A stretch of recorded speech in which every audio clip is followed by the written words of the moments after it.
Hello there, people of the internet. My name is Ochuka, and this is Political Headache, and we are really in a political headache this morning because something has happened when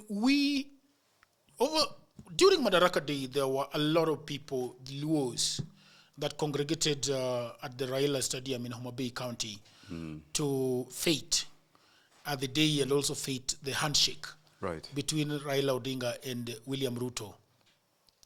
And it is interesting that shortly after that, I don't know whether to say prominent or an activist Luo has been killed. And a lot of people, like you were telling me that, by the way, this is Omondi Ochuka. Omondi Ochuka is a professor. Are you not a professor? I'm not a professor yet. You're not a professor yet? Yeah. But Omondi Ochuka is a commentator, right? How do you like calling yourself? I think educator. Educator. Educator. Okay. That's good, because now we are going to be educated on these issues. So I was saying that there was a lot of happiness in Luo Nyanza, and now I think that with the killing of Albert Ojwang, that's the name, right? Albert Ojwang. Albert Jang. And I don't know, for people who do not know who he is, do you know who he is, or what he has been up to? Well, Albert Jang has many hats. He's, I think, a father, a very new father. He just got his baby, I think, a month ago, if I'm not wrong. He's a teacher. A high school teacher? Yes. And he has been using his Twitter accounts or socials to just, profile issues around the country. Amongst them, the one that is alleged to have been killed for. Which one is it?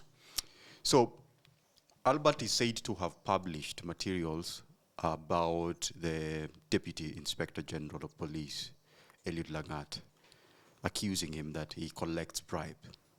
Something that, well, we know how our police operate, so there might be a far-fetched truth to it, but we do not know the exact gist of why he published that material or if he had any evidence towards that matter. But that in itself is early 30s? Yeah. So we would say also it's either Gen Z or post-Gen Z. Yeah, but that is the profile of Albert Ojwang, the late. And he comes from which county? He comes from Homa Bay County. Homa Bay County. So basically, probably he was at the feting of the president and his handshake brother. Most likely, and he's an only child. He's an only child. His parents, yeah. Interesting. What did you think about it when it all happened?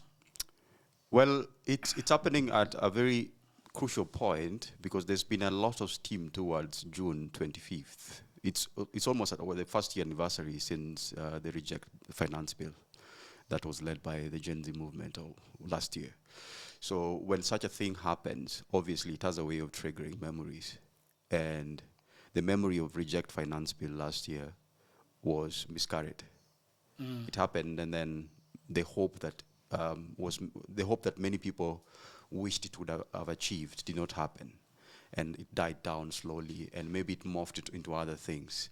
But I think it triggered those memories because then again now we are adding Albert Ojwang to the 80-plus youth that were killed last year by the police, or in the hands of police. So that has a way of scratching the memory of the country and the conscience that we have about state brutality, about abductions that have been ongoing since last year, about the way state conducts itself against grievances. Because states are accused all the time, even in the US, even in Russia, even in China. But it depends. The difference is how states approach sort of like criticism, because a state is the biggest entity that receives the most criticism, from governance to social justice to there's no water, to why are our children in school, why are they not getting textbooks. So a state is like a beautiful woman, and without any sexist idea to it, you will always get seduced. You will always get abused if you say no. Yeah. There's no safety for a state. Whether you deliver or you don't deliver, there's always some criticism that is going to come at you. And I think the fairest point of a democratically healthy state is how it responds to criticism and how it continues in its path to deliver its dream to the country. Yeah. Because I'm just thinking, even during as early as Uhuru's regime, we did not see people being picked up for things that they're saying on Twitter. No, it wasn't happening. It wasn't happening. But there were abductions and killings and disappearances. There were abductions, yeah, but even Uhuru was properly abused on Twitter, and he had to carry up his hand and say that, okay, hata hiyo Twitter nimewachia. You know, so that is the strange part. If the inspector of police is abused by somebody on Twitter, I think it is a very easy thing to deal with. Quite so. Yeah. The fact that the inspector of police of a country would rush into abducting an individual from their home in broad day when they're eating skuma and ugali and menakaf, and then taking them away 400 kilometers away to put them in some kind of custody, because I do not think that it's a criminal offense. I don't know whether cyber security, I think also it goes back to the cyber security law. It does. I don't know. So that is how they categorize it as criminal. Publishing false information, yes. But how do you know that it is false information before it is deemed false information? For example, I call you, a philanderer, okay? Who determines whether that is false or otherwise? Or no, that is why it is an accusation that is yet to be verified by the criminal justice system. Yeah. So I think there was a big botch and flop in terms of how DCI and the police conducted this, because if he was arrested in Homa Bay, I believe there are stations in Homa Bay County, in the Greater Nyanza region, in the Greater Western region. So he would have been booked and then, of course, processed and then taken to court, where he would prove his innocence or the lack thereof. So I feel there was a... And then when the judge says that this is false information and it is proven beyond reasonable doubt, then he goes back to court on criminal charges. That is how ideally it should happen. So the fishy thing that happens is driven almost 400 kilometers, like you say, to Nairobi. What is the reason for that? And is it so much of a crime? I would imagine that there would be exceptions where, for example, national interest is considered. Yeah. And therefore you would be moved to a different location. But then even this should be disclosed to the family or to the lawyer or to the next of kin, that yes, we arrested one of your family members, and this is the crime, this is the charge sheet, and therefore we are moving him to this place. So in any case you want to access them or you want to get a lawyer for them, this is where he would be stationed. I think the family never knew that. And it becomes fishy. Why would he be moved? Considering the crime that he's accused of, do you think it was rational or justified to move him that far to Nairobi? It is interesting because I feel like the way the police works, it works with orders, correct? So if I am a junior officer and I'm told to go and arrest so-and-so, what do I do? If I'm a junior officer and I'm told to go and torture so-and-so, what do I do? And I think the burden of responsibility lies with the people that sent these officers. Because you know the way military works, that you've been sent to this location, you've been told to go do this and this, you've been told to execute such a thing. So I think that, so when you go back to it, you're thinking, so somebody followed the command, an order that was given to them, okay? So then who is at fault? The person that knows that if I send these guys to go here, they will definitely go. So you bear the most responsibility, all right? And I also think that the relationship between police officers and the citizens have never been okay. It has never been. Yeah, it is a dog-cat kind of relationship. It's a mouse-cat kind of relationship. And most of the times, the people of the law enforcers always look at people or citizens as people from whom they want to steal from, brutalize, murder, and just do anything they want. And I think that's what has never changed in this country.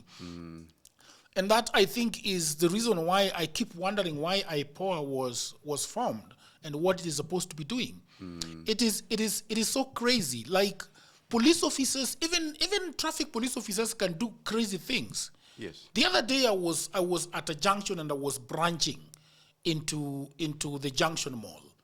And then this police officer stops me right at the traffic light, and it's green, and everybody needs to move. But for her, she feels that is where I should stop. So I ignore her and branch. In itself, that's a crime. Yeah, I ignore her. Yes, I ignore her and branch into junction. And then the other guy that was on the other side now jumps on the road and blocks me and tells me that you have been stopped. Why are you not stopping? And I'm telling this guy that wewe kuna akili kweli. I'm right in the middle of traffic. It is go green, and you are stopping me there. So essentially, everybody has stopped, and this is affecting all other lights around. All right. So that is what and then she's telling me that I'm the officer. You know, and I should be able to order you on what you are supposed to do. I said, no, you are not supposed to order me to jump into a river. Right? It's a false description. Yeah, you are not supposed to ask me to jump into a frying pan. Yeah, there are things you can tell me, and there are things you should not be able to tell me. And that is what I find with the police officers, that sometimes they get pissed off when Raia like us tell them that we have got our rights. I see. You know, and this is the most problematic thing, and it circles back to now state using the police to do their bidding, or to do their torturing, or to do their abduction. Right. And so for example, let's talk President Ruto. President Ruto can tell the Inspector General that I want you to do this. At what point does he say no? He can't. Ordinarily, he can't unless he resigns. And I think let's go back a little bit to the instrument of police brutality, or just the way the institution of police is idealized in Kenya. So for a long time, I know that this is most likely a tired thinking, but it's very true, because the police unit was formed to protect the colony. And I think we have never deviated further from that. We have never been courageous enough to rethink what kind of a police unit or a police system would we have in Kenya in 2025 or in 2000. So the brutality we see is how the greater general population was segregated from the colony. You are the others. We are the state. We are the colony. We are the White Highlands. And you are supposed to provide labor. And you're supposed to be obedient. And you are supposed to be loyal to the colony. So when independence comes, a new state is formed. We have fellow black men, but they have inherited the same administrative structure, the way the police operates. I doubt even the training of the police has changed over the last 60 or so years. If it has changed, there's very little to it.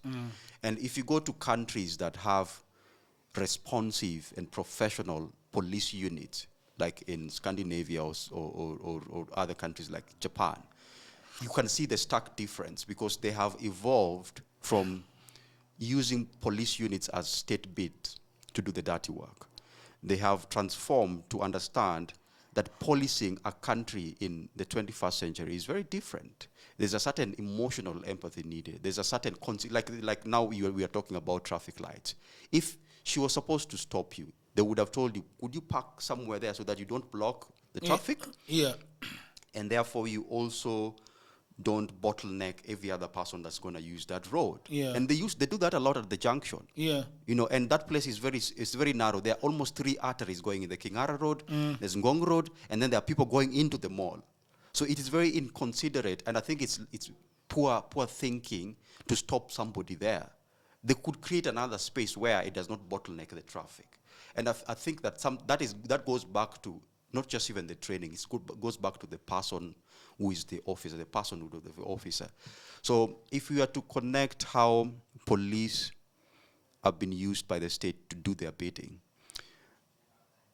it's hard because, and I think that's the dilemma we are having. Do we blame NPS, the National Police Service, or do we blame the individual officer? And this is why it becomes difficult. It's very common. I don't know whether you have followed police brutality in America. And Breonna Taylor, all these people that were killed, I can't breathe. Often, almost often, when this happened, the police bring millions of dollars in court cases to fight it. All of a sudden, there is money to defend an officer who was captured on camera, killing a citizen who was probably innocent, or if they were not innocent, that violence, that brutality was not warranted. So it's the same when we see, was it the Mwangangi guy, the guy who killed Rex, who was alleged to have killed Rex and was captured on camera.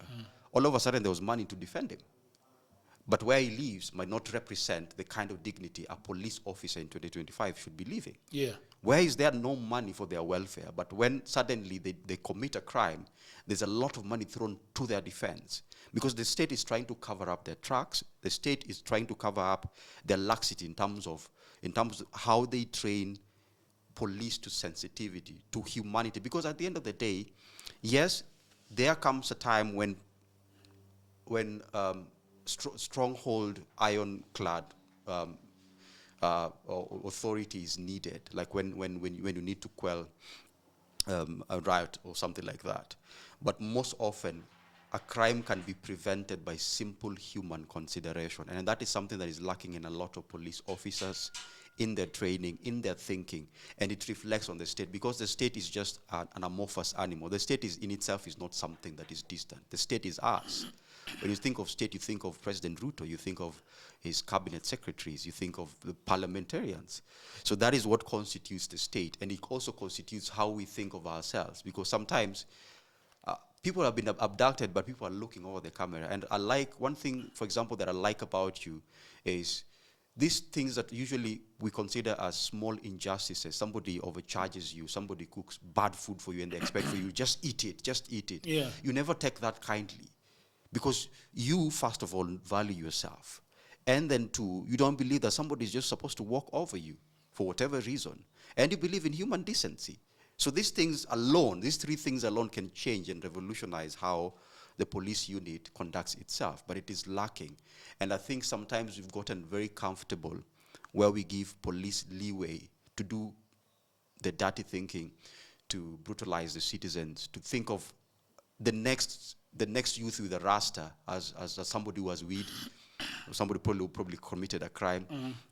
And there's very little work and effort and intention that is deliberate enough from the state or from IPOA or from NPS to try and bridge this gap, or to try and think, why is it that 60 years later there is very little trust between the police and the youth in the ghetto? Like a police officer passes by and there's an eerie feeling around that place, even if this person might be a lovely police officer.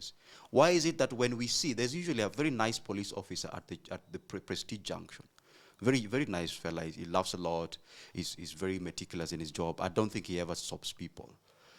And there's a time somebody was proposing on Twitter that he should be rewarded. Why is it that when that happens, when a police officers does their job, then we have an exception to the rule that we should reward this person for doing their job? Because it shows how far apart or from, we have fallen from that grace, how far much we have been disgraced as a society. Yeah. The other question is that there is the issue of you are telling me that somebody wrote to somebody asking them that, I thought that you are in government, why are you guys being murdered? And I think it is a misplaced question. The government, yes, could matter a lot of force against people, against an opposition. But I don't think as individuals we are friends of any government. So yes, I think that the Luos were all over Uhuru and William Ruto when he went to Homa Bay, and everything that happened, and Raila saying that he's the best man for the job, even beyond 2027. But I think that it shows a lot of the fact that you are not going to go away simply because you are a supporter of us. Because we remember they picked Kalenjins during abductions. They did. One of the cartoonists was a Kalenjin. I think two of them, him and his brother, they were Kalenjins. And even when Uhuru was president, he was abducting Kikuyus. You know, I don't know any president, so long as you go against what they believe. Dennis Itumbi was also once a victim of the same state. I wonder what he has said right now that things are going on. He's always writing very, very good things on Twitter about whatever is happening. He seems to have knowledge of everything that is going on.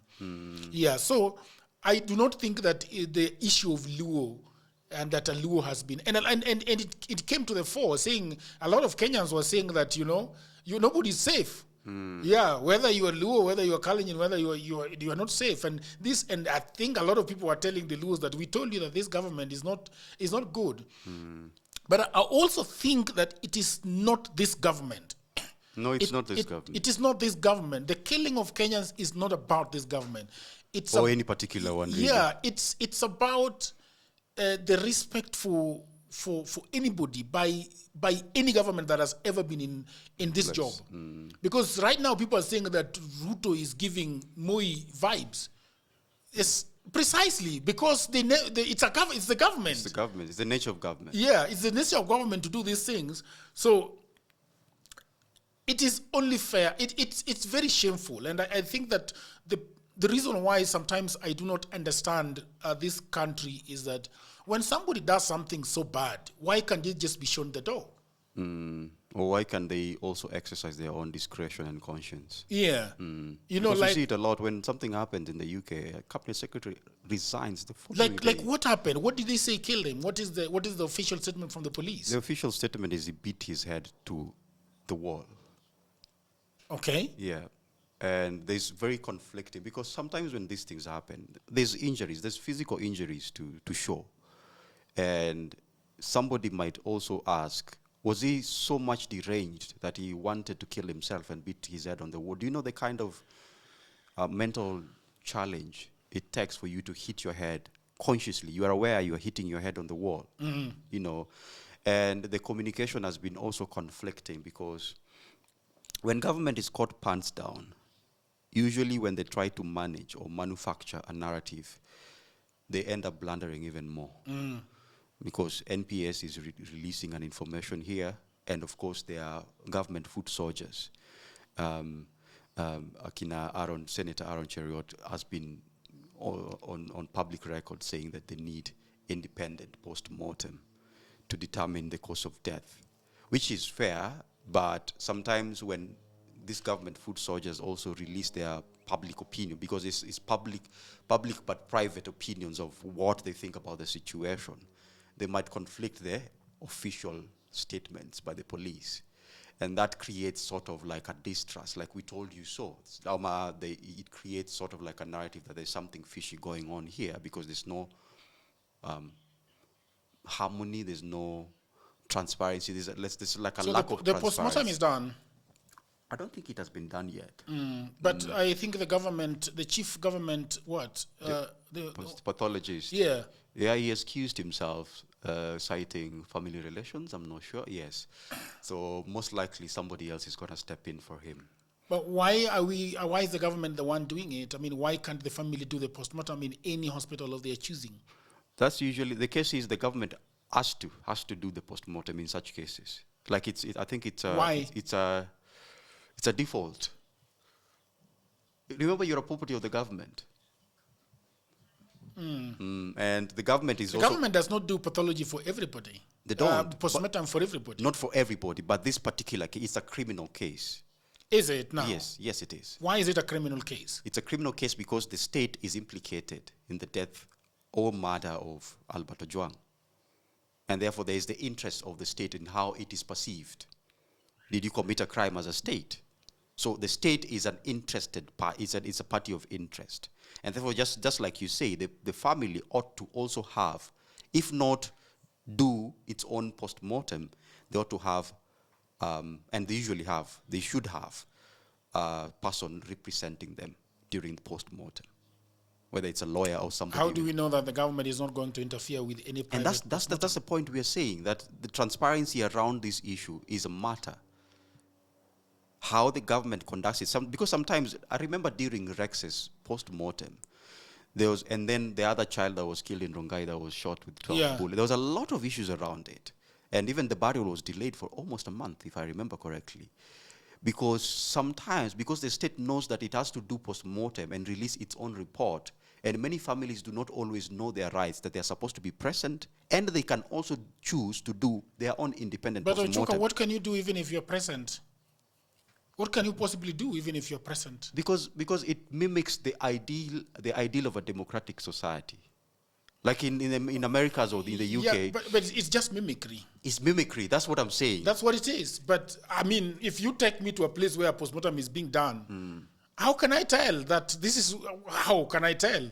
And then if Ochuka, who is the pathologist, is doing the postmortem, and you already got a call the previous day from whoever, from the government, that this is our official state and this is what you are supposed to do. In fact, it's usually always already written. Yeah, already written, correct? Yeah. So now, even if I am present, does it make any difference? I think that is neither here nor there. My also worry is that are they able to do an independent one without the police being present or the state? Being still interfering with it. Because they will know who is going to do it. And they will know the hospital that's going to do it. And you know what they can tell the hospital, that we are going to take away your what? Your license or anything like that, yeah. And that goes to how... And so I am a hospital, I'm wondering, why am I fighting with the government over a guy I don't know? That is already dead anyway. Yes. I see. So they're saying, okay, they have agreed that they're coming here. We wash our hands like that guy did. The guy that was that was supposed to judge on whether Jesus had gone against the law or not. Was it called the Sanhedrin? No. I forget the name. The judge. Yeah.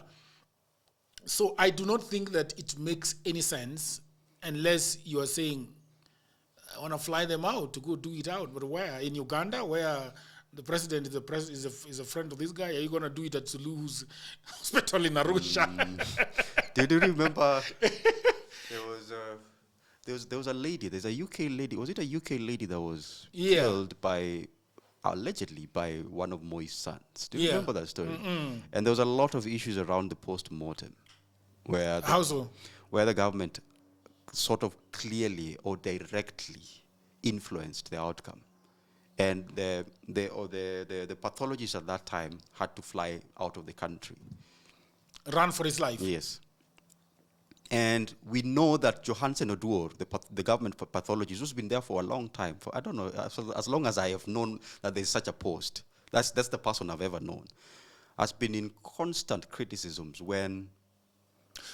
whenever there have been issues of government killings. Even prominent MPs, like remember the Mugabe Were of 2007, Ojwang, the Kajwang guy. There have been a lot of issues around him as a person, but I don't think it reflects on his personhood. I think it reflects in the institution of government pathology and how it operates. Yeah, and look, sometimes, man, in this country, you just have to survive. Because if you're a government pathologist and you've survived for 30 years, there's a reason why you're still living. If people who conduct elections don't leave...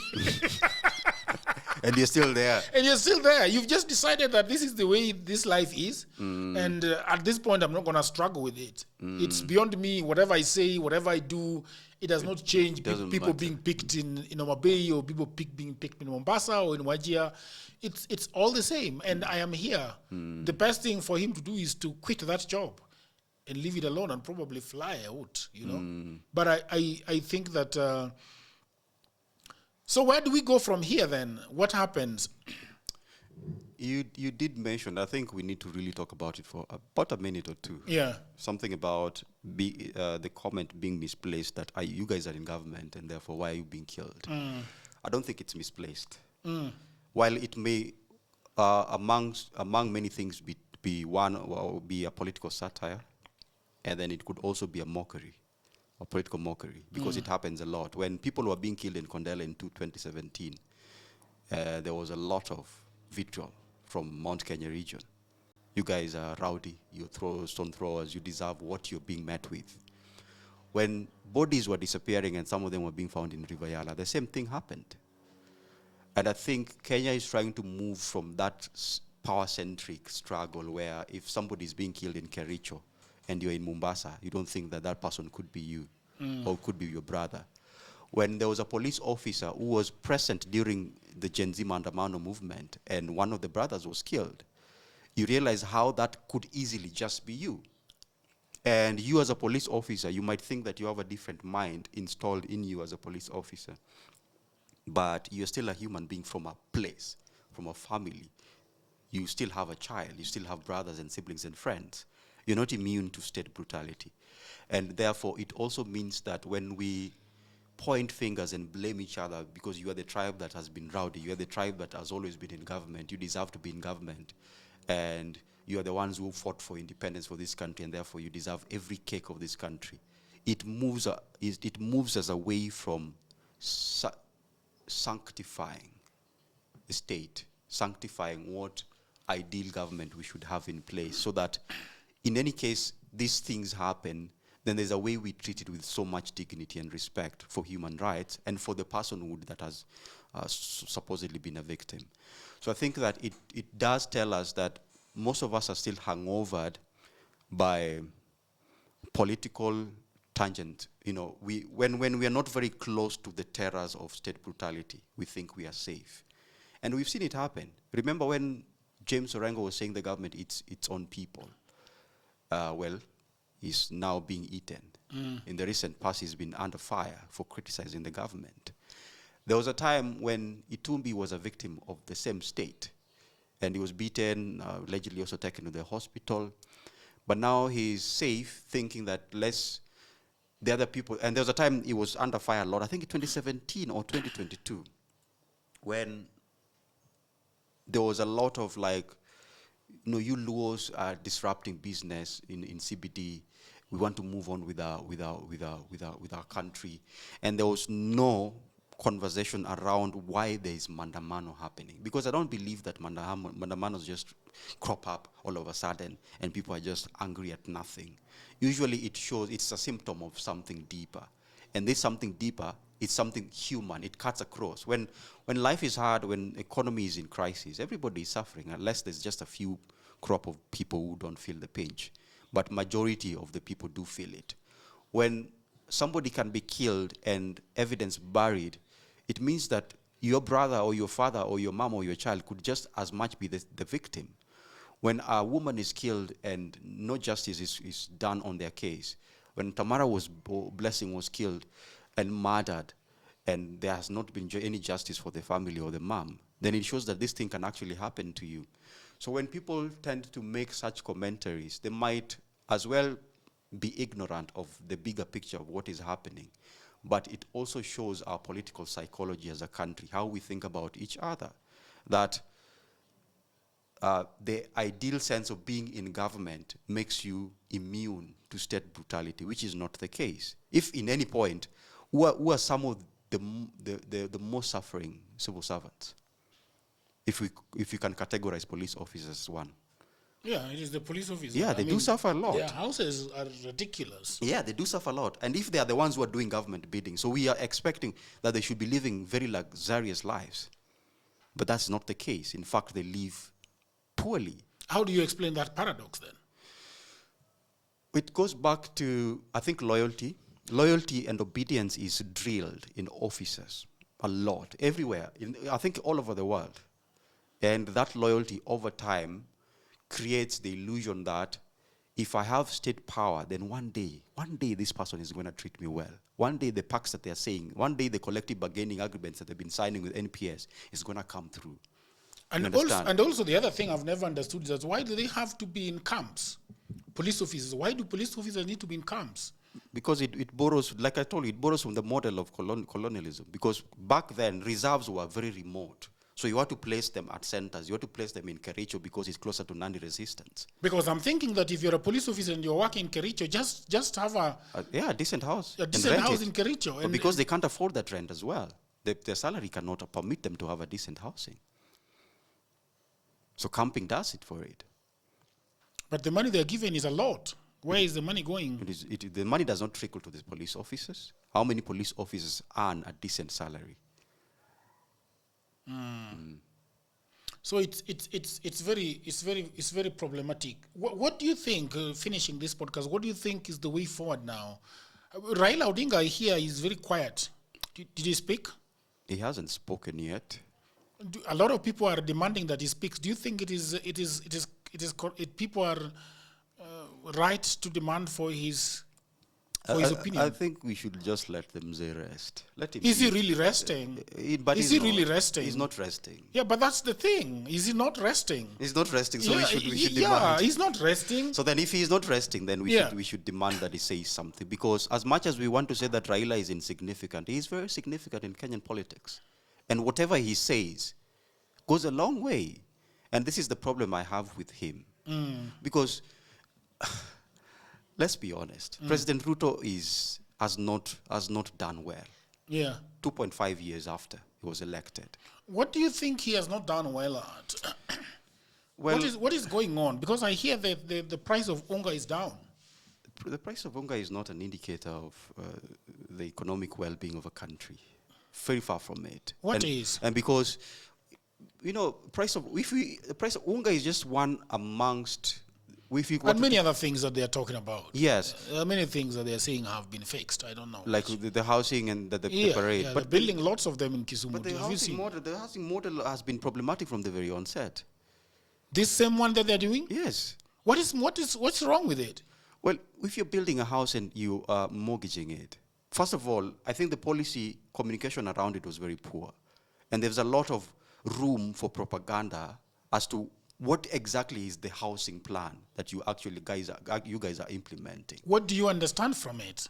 What I understand from it is it's sort of like a double tax, that you end up buying a house, but if you were to do it, let's say privately in mortgaging from a bank or from a realtor, then you would have paid far slightly cheaper as compared to the government rates. And then there's also the idea of are you creating newer projects, like the ones that was done in Brooklyn or Americas? Are you creating newer projects, or is it sustainable for you to build so many of those mega houses while you could spread them across the country and also have amenities that reflect social recreation for like the population? So sometimes you build a house and it's just a humongous structure there. Over time, because we know how governments manages offices and projects, the depreciation goes a long way. And in 5 or 6 years, that house is no longer livable. So we also need to look in terms of how was the levy conducted, and is it commensurate to the effort that a citizen puts into that mortgage? Yeah. Because I was thinking that this housing would really benefit the police officers. It would. Like if you were to have outposts, let's say in Kitengela, and maybe outposts in other areas surrounding Nairobi, it would create this log of camps that we have in Central Police, because Central Police is very small. It can no longer house the police offices. But if you were to build them very further off in Nairobi, it could create a place where these people can live in a decent place. Okay, thank you very much, Ochuka. 40 minutes is good enough for talking about this issue. The president has not said anything about it. He hasn't. Interesting. He risks implication, and sometimes that's usually the problem with people who have very little consideration for human life or just general human rights. So, because modern governments have been outsourcing that to PR and digital companies or digital strategists who are going to say nice things about the government, who are going to manage the sentiments around such political issues. So you won't find them commenting directly unless they're cornered. Is he not cornered? It might be, but he feels... The thing about President Ruto, he has sort of immunized himself from the insults, from the attacks, sort of like he's trying to do both things, to stranglehold criticism, but to also humor it. Don't you think Kenya is a very difficult place to be, especially when you want to at the top of the strangle, information. That is the dilemma he's having. You risk getting into so many ugly other places problems, yes, you don't want to be into, because they are always speaking. Kenyans are always speaking, like hundreds and hundreds of them are speaking in a day. And if you look at Albert Ojwang's issue, it's actually the same case that is happening, because Kenyans have always been speaking. I don't think you can censor a Kenyan. Yeah. They will tell you to your face. So when Ruto comes into power and he says, I can actually change this, I can actually mute the media, I can actually mute social media, I think he's toying with the idea. So when you do that and you do not consider the full spectrum of how Kenyans think and conduct themselves, especially online in digital spaces, you're bound to create even more problems. Because somebody might have said, in the chain of command, and then mguze yo kijana kidogo. You understand? And then they went, and this person got excited. And maybe Albert tried to defend himself. And then it went awfully wrong. Yeah. So in response, a government that wants to actually gag the citizens would go to the extent of even like deactivating Twitter, for example. But that does not change. There's VPN. There's a lot of things that the Kenyans use to actually counter. Yeah, because I actually think that the Kenyan government would have thought about switching off the internet. They have, but they've just realized that this economy that cannot allow you to switch off internet. Yeah, M-Pesa relies on it. It relies on, you cannot switch it off. Yeah, the moment you switch it off, you have completely broken the economy. So I think that is the problem that they're having. It's that Kenya is such a robust kind of democracy digital democracy. And so if you try doing it, it just gets ugly. And uglier. And ugly and ugly. And I think one of the people that President Uhuru really, decided that this is not for me to fight. I can't fight these people. Yeah, but I also think that Ruto's problem and fear is that it can only get worse and worse as we approach 2027 elections. And he won't have any control. Yes, and it's gonna be wild for him. So he's trying to nip it. So he's trying to do it, and it's not possible. I think that the best thing for President Ruto to do is to figure out how to please Kenyans by doing the right thing, especially economically, and the things that Kenyans are pissed off about. Because he knows these things. Yeah, if you can reduce those things, then you don't have a lot of problems. Yeah, so that even other Kenyans will help you call out people that are lying on social media. But if you go, if 4 police officers in Ngwari goes to somebody's home in light of day and abduct somebody, and then he ends up dead. And you're not saying anything about it. And you're not saying anything. I mean, it's bad. It looks bad. But it stinks. So, and he needs to rein in on those kind of police officers and castigate them, so that thuggery is not going on, because it's only going to get worse. Kenyans are going to figure out how they are going to address those issues. And with AI coming up, and we know how dangerous and good at the same time AI can be, it's going to be very, very tough. Like trying to arrest somebody who is putting up a website for people to give their views on a mere bill that you claim is going to help this country. And somebody has started a website for people to give their opinion. Yeah. So civil participation. What the hell is wrong with you? Yeah. So I think that the Ruto's government keeps shooting themselves in the foot for no reason, and I think a lot of people are blundering around him. You see, there is a time that people like Murkomen were very cocky on social media. Yes, they were. And a lot of them, and he reined in on them and told them to shut up. He can still do the same thing to these other, individuals that are running around and doing all these things. I think that this government is not the best propagandists that they think they are. They are not. They're not. Yeah, because Kenyans have found a way of seeing puncturing through that. That bullshit. Yes. Yeah, so it is very difficult for them. I think that Itumbi is not as good as you think he is in propaganda, and the rest of them, they are not good. They have reached a point where I think that the spinning can no longer work. It's not working for them. Yeah, essentially, is working against them. Yeah, so and they need another tactic to go about this issue. Okay. All right, people of the internet, thank you very much. This was Political Headache with Dwayne Chagero, myself, and Omondi Ochuka. We'll be talking about many other things with Omondi Ochuka, so keep it locked. Please consider subscribing to our channel, Political Headache. Follow us online on social media. We are on Instagram, we are on Twitter, we are on Facebook. All right, until another episode, bye for now.